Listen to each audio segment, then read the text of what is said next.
The first generation wireless, 1G, was voice. The second generation, 2G, allowed both talk and text. The third generation, 3G, the internet, in a limited way. And today's technology, 4G, completed that digital migration. But if anyone tells you that they know the details of what 5G is going to become, run the other way.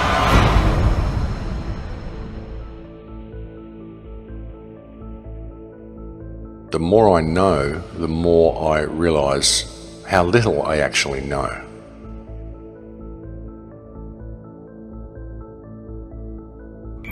I have to tell people 5G is a killer. I'm Mark Steele, anybody who hasn't heard me. I'm a weapons systems head-up display expert, one of the leading experts in the world. I've actually brought cover in relation to this, and the reason I became an expert was to invent it. What I'm going to say to you today, do not believe a single word I say. Not one. I want you to do your own research. You'll find it's absolutely terrifying. Pay attention to what is really going on. Pay attention to the Internet of Things, what it is, what it's doing, where it's going. Pay attention to the automation. Pay attention to the 5G towers that are still going up everywhere. Wireless radiation has biological effects, period. And these effects are seen in all life forms: plants, animals, insects, microbes.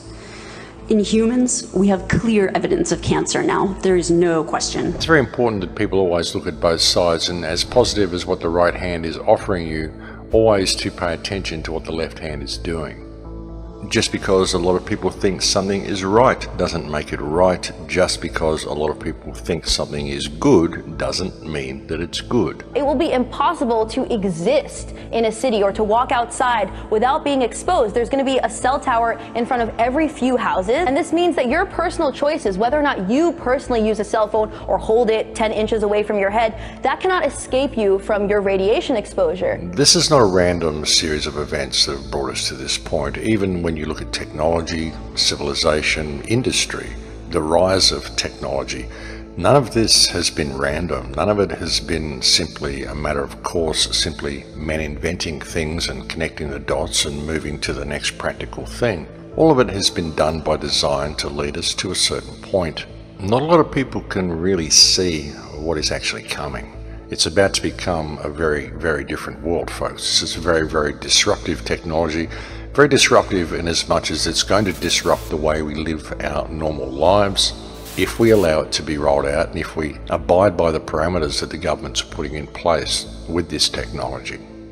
You know, and by around 2030, well, it's all going to be complete. Everyone's going to be in a complete lockdown. And the kids, as I've said so many times, the kids that are growing up through the system now will have no reference point for what the world once was. They'll have no reference point for what freedom even possibly looked like. They simply won't have the concept of it because it won't be anything they've ever experienced.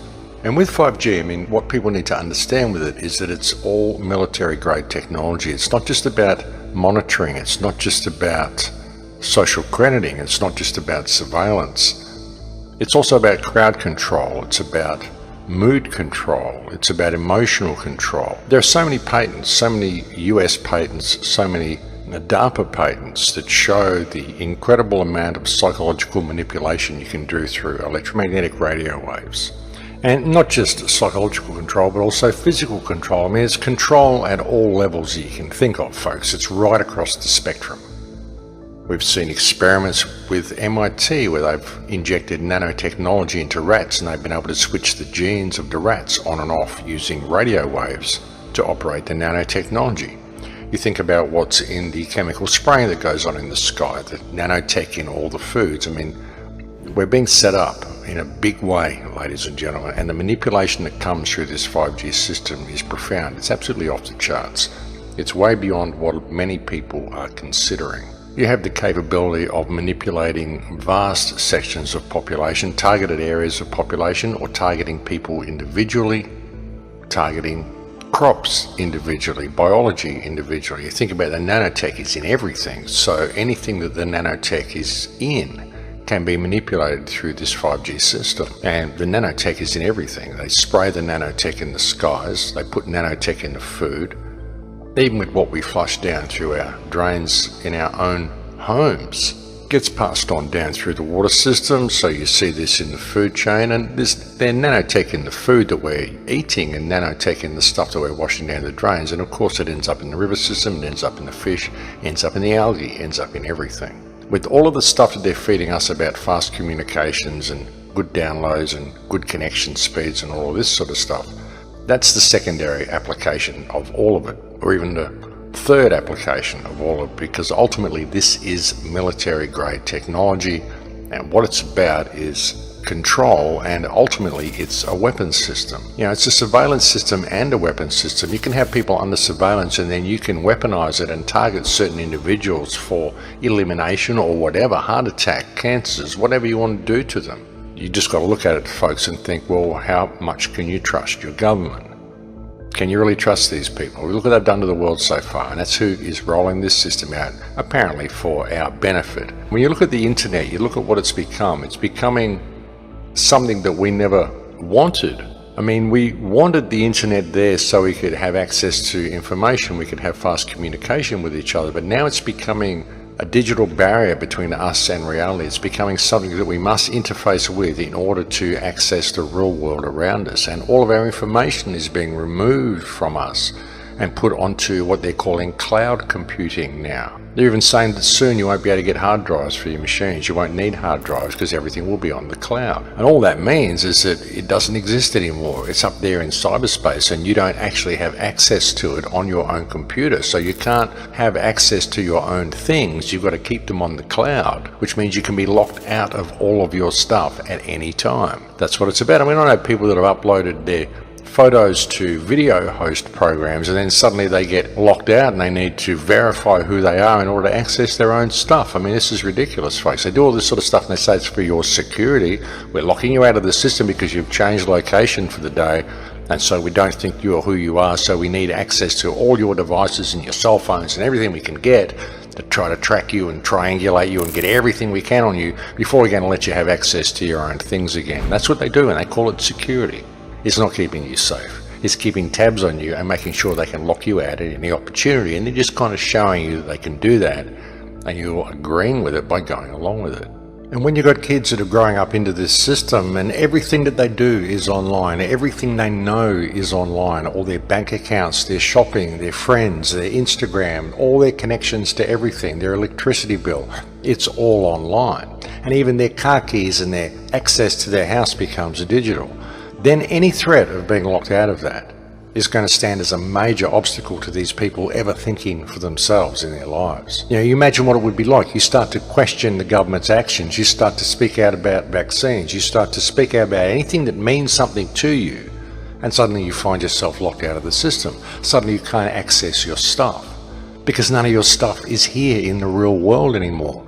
It's all been moved into the virtual world because that's what we're doing. We're removing our access to everything around us by creating this digital interface between us and the real world, and any threat of being locked out of that interface is going to be a totally complete system of absolute control. That's how you get people, folks. You get them addicted to the tech and you make the tech essential in their lives, and then any threat of being locked out of that tech makes these people walk between the lines very comfortably. And these people will do anything the powers that believe they be tell them to do. And that may seem like a bit of a drastic scenario to be outlining, but it's true, folks, because we won't have access to all the things that we normally do if we don't comply by the rules that the government tells us, simply because we've transferred everything we normally do over into a virtual world. And the virtual world is not the real world, and when you transfer real life items into the virtual world, you lose them. This is what we're doing with everything, and it isn't even a matter of choice. We're just being led this way, and most people don't even notice what's happening, but it is happening. The internet is becoming the most important thing in the human experience because it controls everything else in the human experience. That's where the choice is. That's where the choice lies. The choice lies with us every day by what we do with that which is available to us and how we choose to operate in the real world. And as I've often said, folks, I don't own a credit card and I don't take a smartphone with me anywhere. When I go out, I don't do any of that stuff. So you don't need to have these devices. I can post all these clips to YouTube. I can watch all the other video clips that people post. I can do all these things.